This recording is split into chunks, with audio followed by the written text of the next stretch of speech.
yang sering utang, kerjaannya dia jangan dibantu untuk utangkan lagi ya, untuk utangkan lagi itu sebenarnya jangan memang.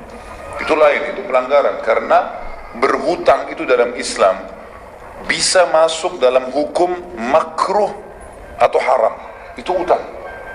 Nggak ada utang itu hukumnya sunnah, nggak ada. Hutang itu hukumnya makruh atau haram. Dia jadi makruh kalau kita memang harus berutang, kita nggak punya lagi cara lain, gitu kan? Hukumnya tetap makruh, itu bukan sunnah. Karena tetap didahulukan untuk orang itu tidak berhutang, karena utang ini berbeda. Hukumnya sendiri, ada beda hukumnya. Kata Nabi SAW dalam hadis Bukhari, ruh seorang mukmin tergantung antara langit dan bumi selama utangnya belum terbayar. Orang yang mati syahid dalam hadis Bukhari dikatakan diampuni semua dosanya kecuali utangnya. Jadi utang ini punya hukum sendiri, gitu kan? Jadi tentu saja kita harus ya berpikir masalah utang ini dijauhi hukumnya, lebih aman untuk dijauhi. Dia akan menjadi haram kalau orang itu utang dengan niat tidak mau mengembalikan, jadi haram. Uang itu dasarnya jadi haram. Makanya Nabi SAW mengatakan siapa yang berhutang darurat pun, gitu kan, dan dia niat mau mengembalikannya, Allah akan mudahkan dia kembalikan. Nanti Allah akan bantu tuh. Tapi kalau ada orang utang asalnya nggak mau kembalikan, sudah niat memang tidak mau, ini orang mampu nggak apa-apalah, cuman 1.000 rupiah, cuman 100.000, orangnya kaya nggak usah.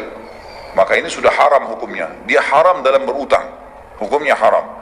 Maka tentu saja harus kita pahamin masalah ini. Jadi hutang itu dijauhi semaksimal mungkin, kecuali darurat.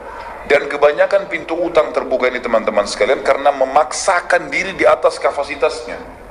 Misal, ada seorang ibu pernah di salah satu taklim saya di Kelapa Gading bilang, Ustaz, saya kalau tidak KPR rumah, saya nggak bakal punya rumah. Kira-kira bagaimana tanggapannya? Saya bilang, itu kan statementnya ibu, perkataannya ibu itu.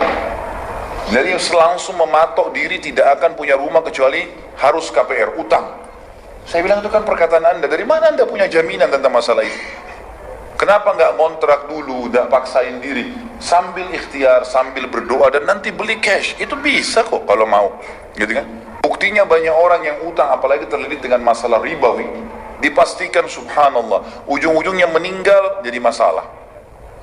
Jadi masalah, ada orang yang belum selesai KPR-nya disita oleh bank, akhirnya bukannya meninggalkan warisan untuk ahli waris, malah ahli waris yang membayarkan utangnya. Berapa banyak mobil mewah yang dipakai, rumah yang dipakai, melampaui kapasitas. Laluin dunia ini semampunya, gitu kan? Jangan dipaksakan. Kita punya kapasitas, teman-teman sekalian. Semua punya kapasitas. Mata punya jangkauan, suara punya jangkauan, ya, tangan punya jangkauan, kaki punya jangkauan. Jangan lebihi. Kalau kita melampaui kapasitas kita, kita harus memaksakan diri, kan gitu. Misal langkah kaki kita 1 meter misalnya. Ada orang mau melangkah 2 meter, susah. Susah, dia akan maksain diri, bisa keseleo, bisa robek celananya, bisa macam-macam. Maka jangan lampaui kapasitas.